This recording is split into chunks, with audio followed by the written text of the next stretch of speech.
Welcome to BYU Radio's Big Stories, a show dedicated to the incredible tales surrounding the opponents of the BYU Cougars. I'm your host, Cleon Wall. I do think that music can change the world. Lauryn Salazar isn't talking about any old music. The Texas Tech Professor of Musicology is professionally and personally passionate about mariachi. It holds a very important purpose within Mexican and Mexican-American life cycle events. So for example, you can have a mariachi follow you from your birth, baptism, first communion, wedding, divorce, funeral, you name it. And every birthday party or celebration. It just makes me very emotional and it makes me super happy. When I'm singing and playing mariachi music, that's probably when I'm at my happiest. In this episode, we find out how Professor Salazar pioneered mariachi as an academic pursuit, plus how Texas Tech's Mariachi Matadores are bringing musical joy to the masses while attempting to change perceptions. I'm doing this because I want people to see the beauty in the music and in the lyrics and in my culture. That way it can be more accepted. What I love about mariachi music is that it's really a celebration, but it's also very participatory. I also love that it's multi-generational. So for example, you could have great-grandma singing along with, their great-grandchild. I can't think of an equivalent genre in the United States that's that multi-generational. Lauryn Salazar knows a thing or two about mariachi being passed down from one generation to the next. I've grown up with mariachi my entire life, and so I don't know a moment in my life where I didn't listen to mariachi music. My grandfather was a mariachi musician. My mother also danced ballet folklorico, and I got involved in ballet folklorico first, actually, as a kid. So for me, whenever I listen to mariachi music, I'm hearing dance steps, zapateados in the background. I thought it was beautiful, but for me, growing up as a classically trained musician, I didn't know I could really do anything with it. So when I was 17 years old, at that time, I really thought I wanted to be an opera singer. And I remember I auditioned for several conservatory programs. One of the auditions I went to, I had a very negative experience. So the person who was recording and kind of administrating the audition told me to my face that I was too fat and I was too ugly to be an opera singer, that I would never be believable. And, it was devastating. I went home, told my mom, my parents were upset, I was crying. It was really, such a horrible thing. Of course, I did get rejected from that conservatory, which was the best thing that ever could have happened to me. But, at 17, even though it was devastating, it made me mad. And I thought, no one gets to tell me what I can't or can't do. Professor Salazar pushed on, determined to pursue a career in music. Little did she know it would not be in the classical realm like she had imagined. It wasn't until I got to college and I learned about the field of ethnomusicology that completely changed my life. Because up until then, I thought I was either going to try and be an opera singer or a classical pianist. But when I took that one course, it was actually Music of the Caribbean, I realized, oh my gosh, I can do this? And I was just going to do a summer project on mariachi. Well, as I started to delve into it, one, there really wasn't a lot of information written about it. And what little information I could find at the time, this was in the late 90s, I thought was either racist or derogatory. And then I got angry and I thought, I can do it better. I've always had to forge my own path. In college, my advisor, Melinda Russell, she was a wonderful resource and she really taught me the tools of how to be an ethnomusicologist. But she's not a mariachi expert. There really, at the time, wasn't anyone that could mentor me. I immediately started taking violin lessons. I went and joined a mariachi in St. Paul, Minnesota, because I was at college at the time. I went to UCLA. I graduated from their Department of Ethnomusicology. I knew I could do research that could make an impact within my community. I saw that opportunity early on when I first started. One, especially in the late 90s, there really wasn't that much written. I think my dissertation was maybe the third or the fourth dissertation ever written on mariachi music. And even now, some of my publications are some of the first of their kind. Then in 2013, Professor Salazar was offered a job as an associate professor in Texas Tech's music department.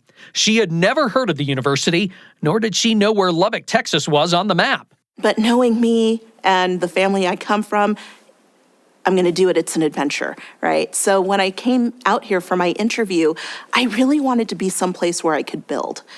And when I saw that there was a community here, and that there were, I immediately saw ways where I could really make an impact, right? As with anything, when I first got here, I was able to transform the mariachi class that they had here. The first thing I did was, we went from 1 rehearsal to 2 rehearsals a week, added in sectionals. I did things to make it a bit more rigorous, and that's made a huge difference.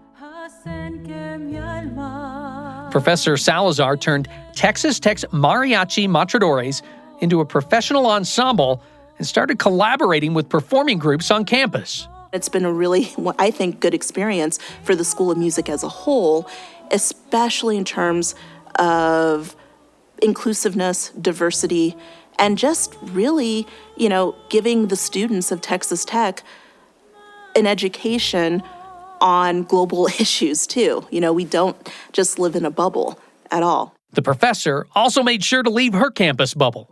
I'm always out and about in the community. What's the point of doing what I'm doing if I'm not making my community better?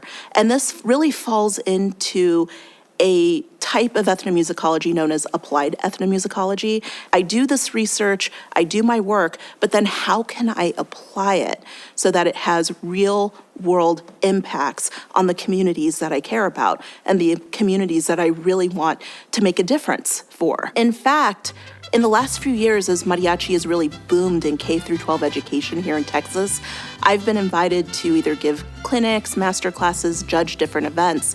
And I've also had the opportunity to go into a lot of different high schools, either with my group or by myself. And that's one of the things that really struck me 10 years ago when I first moved here to Texas and started working here at Texas Tech University, is how many of the students would tell me they didn't know that professors could look like me. And what's also incredible is sometimes I'll even confuse the parents too. Like, wait, you can do that?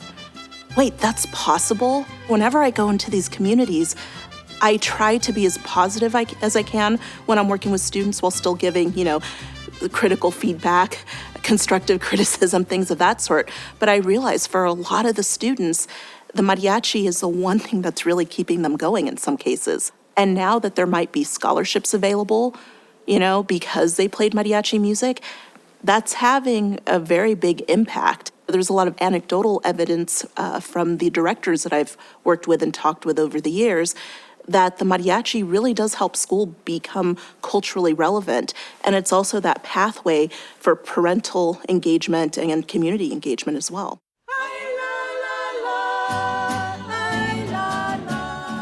It's an honor to celebrate my culture and be able to express it through music in a place like Lubbock. Gabrielle Olivarez is a Lubbock native and has been a member of the Mariachi Matadores since she was a freshman at Lubbock High School. There's a stereotype of, we play 3 songs or we drink and then we come and play, and that's what mariachi is. And that's actually not what it is at all. We work really hard to understand our music, to understand what we're singing, to put on an entire show so that people are able to feel what we're feeling. It's not just tacos and tequila. I would hope that one day mariachi is viewed as being as important as band, choir, or orchestra. Marissa Hernandez is also a member of the Matadores. In choir, it's just one thing, having your accompanist and then you sing along. And band, you're playing your instrument. But as to mariachi, there's so much going on. You're playing and singing at the same time. You have to follow your vocalist. It's not just strings, it's not just brass. It's this entire element that has to come together. Marissa rejected mariachi at a young age because her parents listened to it all the time. But she started to come around in college. I ended up completely falling in love with the music, the history about it all. As a vocalist, I tend to listen to the words, and I realized how full of art and heart mariachi music is. I think music is a very universal language, And I think if people paid more attention to mariachi, they'd understand that our words and our music just aren't that kind of little stigma, that we're so much bigger than that. And that's why it means so much to me. I want others to have that experience as well.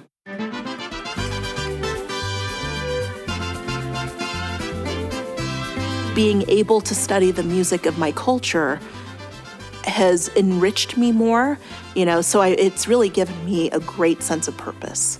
Professor Salazar anticipates an amazing future for mariachi at Texas Tech and beyond. The next phase, I really think, is towards creating some sort of formal degree, which we are in the process of. I graduated my first doctoral student. He just accepted a job at the University of New Mexico to really develop their mariachi program. So I'm just beaming with pride right now. It is powerful to see another Latino with a doctorate doing what we're doing. Because there aren't a lot of us yet, so there's still a lot of work to be done. I'm very happy at the trajectory that mariachi has taken me, especially because I've been able to have opportunities I never would have thought was possible when I was younger. For example, I was able to consult on the film Coco for Disney Pixar. I've been able to serve as a consultant on the mariachi stamps that came out in the summer of 2022. As a tenured professor at Texas Tech, I've had the opportunities to travel internationally and to share my research in Kazakhstan, in Ireland, in Thailand, in Morocco, really around the world. And it's been a very wild and fun ride, and I can't wait to see what the future holds. Thanks for listening to BYU Radio's Big Stories. This episode was produced by myself, Cleon Wall, and Nathan Cannon. Music and post-production by Kevin West. Make sure you watch BYUtv's Big Stories by logging on to BYUSN.com. Big Stories is a production of BYU Radio.